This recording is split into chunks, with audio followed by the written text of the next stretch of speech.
नमस्कार दोस्तों, जैसा कि आपको जानकारी रही होगी कि कल सुबह 7 बजे ईडी वालों ने हमारे मंत्री श्री सत्येंद्र जैन जी के घर पे उनकी गैर हाजिरी में एक छापा मारा।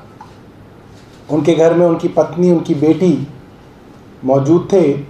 सत्येंद्र जैन अभी ईडी की हिरासत में है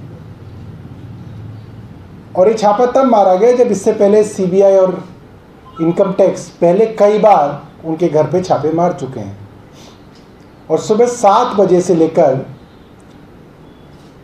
रात के 2 बजे तक ईडी वाले घर की तलाशी लेते रहे। और मज़ेदार बात यह है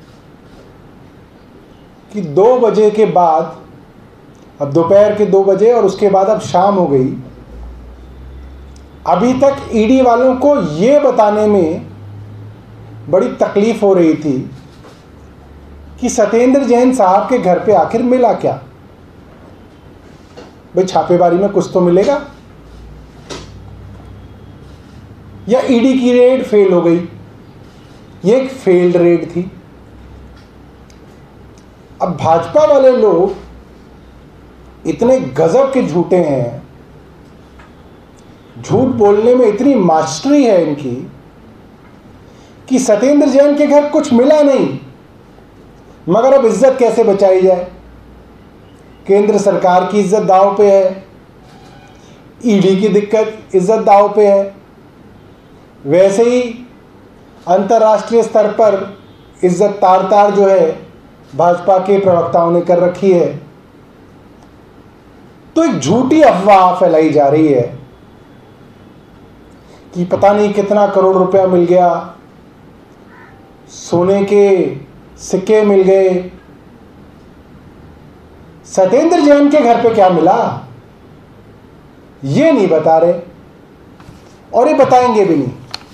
तो ये है ईडी की रेड का सीजर मेमो, जिसको हिंदी में पंचनामा कहते हैं, जिसमें 2 प्राइवेट लोगों के हाथ सामने विटनेस के रूप में आप किसी के घर की तलाशी लेते हैं और तलाशी लेने के बाद आपको ये लिख के देना होता है कि आपको उस तलाशी में क्या मिला, और जिसके घर में आपने सीजर किया उसको ये देना पड़ता है क्योंकि वो सामने बैठा होता है।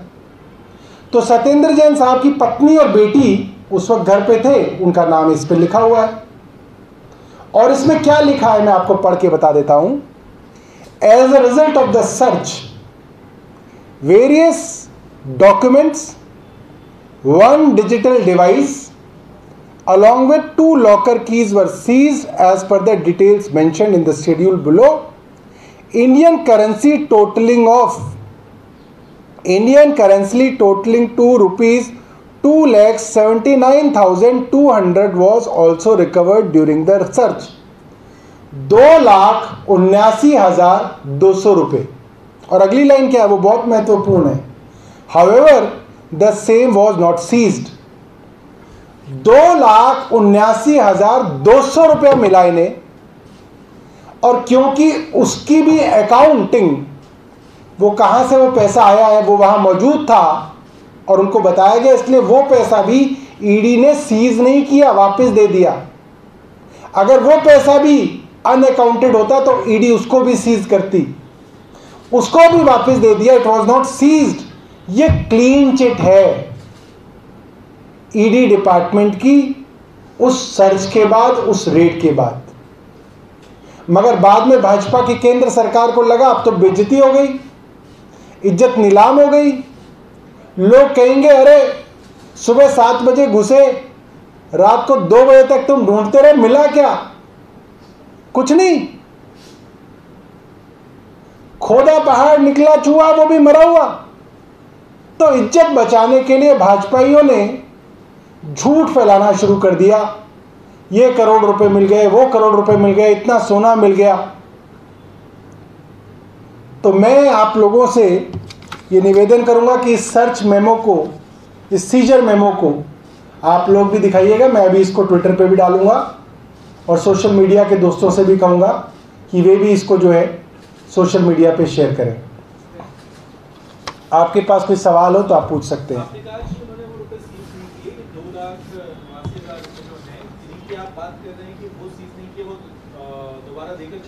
जी जी जी, इसमें लिखा है currency, Indian currency totalling to ₹2,79,200 was also recovered during the search. However, the same was not seized, क्योंकि वो अकाउंट है उस पैसे का, इसलिए वो सीज नहीं कर सकते, उसको उन्होंने वापस दिया। और जिन करीबियों का जिक्र किया जा रहा, तो आप मानते हैं कि इस तरीके से फर्जी करीबी बनाए गए हैं या क्या?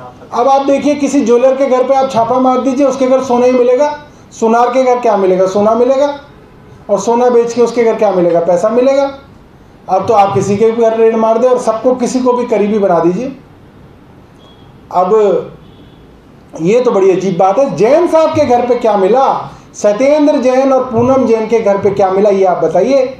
आपने उनके सरकारी घर पे भी छापा मारा, आप उनके पर्सनल घर पे भी गए सरस्वती विहार में, वहां क्या मिला वो नहीं बता रहे। तो उनके एसोसिएट्स का जब जिक्र आ रहा है, जो ईडी का नोट आया है, आपको लगता है कि वो फर्जी क्रिएट किए गए हैं तो फर्दर एक्सटेंड? ईडी सिर्फ और सिर्फ अपनी फेल रेड को बचाने के लिए अलग अलग लोगों के नाम की संपत्ति और पैसे को इनके साथ जोड़ने की कोशिश कर रही है। वही जोड़ने की कोशिश वो कोर्ट में कर रही है। और कोई सवाल? इसमें आप लीगल एक्शन देख रहे हैं, कुछ आपके टारगेटेड है, अभी कुछ कोर्ट वगैरह जाने की सोच रहे हो? नहीं, इसका कुछ बनेगा ही नहीं ना। हमें कोर्ट में जाने की कोई जरूरत ही नहीं। इसको कोर्ट के अंदर इसकी कोई वैल्यू नहीं है। सरकार की बदनामी, इनके स्पोक्स पर्सन चीख के जो भी बोले उसकी कोई वैल्यू नहीं है। वैल्यू इस कागज की है, सीजर मेमो की है कि सत्येंद्र जैन साहब के घर पे क्या मिला, वो ये। आपको लगता है कि ईडी की रेड जो कस्टडी है वो एक्सटेंड होने का कोई आधार नहीं बचता ईडी के पास, जो कि 9 तारीख? देखिए, ईडी की डेस्परेशन का कारण ही ये है कि ईडी को मालूम है कि 7 सालों में ईडी कोई नया सबूत नहीं जुटा पाई। वही कहानी जो 7 साल पहले सुना रहे थे, वही कहानी जो है आज टीवी पे सुनाते हैं, वही कहानी इनके प्रवक्ता जो है डिबेट्स में सुनाते हैं, वही कहानी इनके वकील कोर्ट के अंदर सुनाते हैं। इनके पास कुछ नया नहीं है। उसकी डेस्परेशन में कि कुछ मिल जाए जिस बहाने इनकी कस्टडी बढ़ा लें, कुछ मिल जाए जिससे न्यूज़ बन जाए, किसी को बदनाम कर दिया जाए, इस मकसद से किया गया। मगर फेल हो गई रेड। इनको थी उम्मीद कि कुछ ना कुछ तो नया मिल जाएगा, मगर इनकी रेड जो है पूरी तरह से फेल हो गई। और कोई सवाल? धन्यवाद।